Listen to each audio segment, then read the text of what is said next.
தினந்தோறும் தீந்தமிழ். தினந்தோறும் தீந்தமிழில் எந்தன் சிறு துளியின் ஒரு துளி. பள்ளி என்னும் நந்தவனம். உலகில் 2 புனிதமான இடங்கள் உண்டு. ஒன்று தாயின் கருவறை, இன்னொன்று ஆசிரியரின் வகுப்பறை. தாயின் கருவறையில் ஒருவன் உயிரை பெறுகிறான், ஆசிரியரின் வகுப்பறையில் அவன் அறிவை பெறுகிறான். மாதா பிதா குரு தெய்வம் என்பர். குழந்தைகளின் வளர்ப்பில் இவர்களது பொறுப்பு என்ன? பெற்றோர்களா, குருவா? யாரை பார்த்து குழந்தைகள் வளர்கிறார்கள்? இதை பற்றி காண்போமா? கல்விக்கும் அனுபவத்திற்கும் ஒரு வேறுபாடு இருக்கிறது.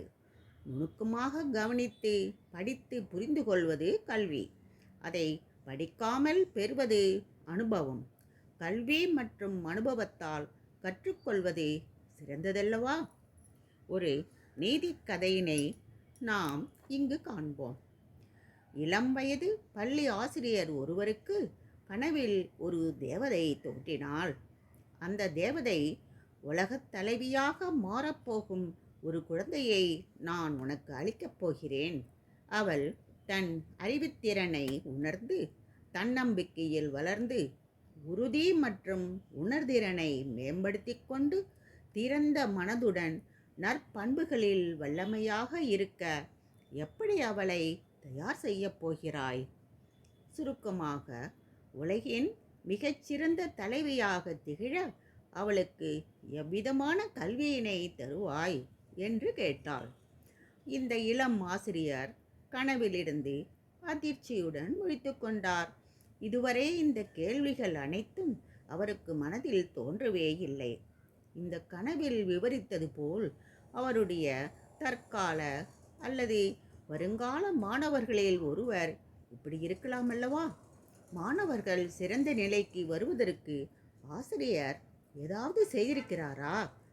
அவரின் ஒருவர் இந்த நிலைக்கு வரப்போகிறான் என்று தெரிந்தால் நான் எப்படி என்னுடைய கற்பித்தலை மாற்றிக்கொள்ள முடியும் என்று நினைத்து கொண்டிருந்தார். அவர் மனதில் நிதானமாக ஒரு திட்டத்தினை வகுக்கத் தொடங்கினார். ஒவ்வொரு மாணவனாக அவன் மனதில் தோன்றினார். இந்த மாணவருக்கு அனுபவம் மற்றும் அறிவுரை தேவையாக இருக்கும். அவளுக்கு வெவ்வேறு பிரச்சனைகளை தெரிந்திருக்க வேண்டும். அவன் மற்றவர்கள் கூறுவதனை கவனமாக கேட்டு அவர்களுடன் ஒற்றுமையாக சேர்ந்து வேலைகளை செய்வதற்கான தன்னம்பிக்கை வேண்டும். கடந்த காலத்தை புரிந்து கொண்டு பாராட்ட வேண்டும். ஆனால் வருங்காலத்தினை நினைத்து தன்னம்பிக்கையுடன் இருக்க வேண்டும். வாழ்நாள் முழுவதும் நீடித்திருக்கின்ற கற்றலின் முக்கியத்துவனை அறிய வேண்டும். அப்போதுதான் மனதினை உற்சாகமாக வைத்து கொள்ள முடியும். தனக்கான உயர்ந்த தரத்தினை வகுத்துக்கொண்டு சுய கட்டுப்பாடுடன் அன்பு மற்றும் நற்குணங்கள் கொண்டவர்களாக திகழ வேண்டும். ஆசிரியரின் கற்றுக் கொடுக்கும் முறை மாறியது. அவர் வகுப்பில் சேர்ந்த குழந்தைகள் அவர் கண்களுக்கு வருங்கால தலைவர்களாக தெரிந்தனர். அச்சமயம் எப்படி இருந்தார்கள் என்பதனை விட வருங்காலத்தில் அவர்கள் எப்படி இருக்க முடியும் என்று கற்பனை செய்தார். அவர் மாணவர்களிடம் சிறந்ததையே எதிர்பார்த்தார். ஆனால் அதை பரிவுடன் வெளிப்படுத்தினார். வருங்காலத்தில் எல்லாம் அவர் நினைத்தபடியே நடக்கும் என்று எண்ணி அவர்களுக்கு கல்வியை புகட்டத் தொடங்கினார். பல வருடங்களுக்கு பின் ஒரு பெண் உயர்ந்த இடத்தினை அடைந்தாள். கனவில் வந்தது போல் அவர் கற்றுக் கொடுத்த மாணவி அல்ல அவள். ஆனால் அவரின் மகள்தான் உயர்ந்த இடத்தினை பிடித்தாள். ஆம், அவளுக்கு கிடைத்த ஆசிரியர்களில் அவர் தந்தைதான் சிறந்த ஆசிரியராக திகழ்ந்தார்.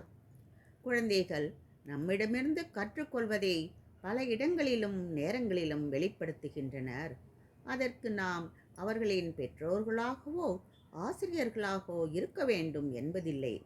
பெற்றோர்களாக நாம் மாறும்போது நம்மை வாழ்க்கை கேட்கும் ஒரு கேள்வி: உனக்கு அளிக்கப்படும் குழந்தை வாழ்க்கையில் எப்படிப்பட்டவனாக விரும்புகிறாய்? நீங்கள் இந்த வாக்கியத்தை எவ்வாறு நிரப்புவீர்கள்? உலகத் தலைவராக, இல்லாவிட்டால் அற்புதமான தந்தையாக, அற்புதமான ஆசிரியராக, அல்லது ஊக்குவிக்கும் கலைஞராக? எங்கு, எப்படி இந்த குழந்தையினை சந்திப்பாய்? நமக்கு தெரியாது. ஆனால் இக்குழந்தையின் எதிர்காலம் நம் கையில் மட்டுமே இருக்கிறது என்று நம்பினால் நம்மால் அற்புதமான விளைவுகளை ஏற்படுத்த முடியும். இனிமேல் எந்த குழந்தையையும் சாதாரணமாக பார்க்க முடியாது. பிறக்கும் சமயத்தில் குழந்தைகள் களங்கமற்றவர்களாக இருக்கிறார்கள். அவர்களை சிறந்த குழந்தைகளாக வடிவமைப்பது பெற்றோர்களின் கடமையாகும்.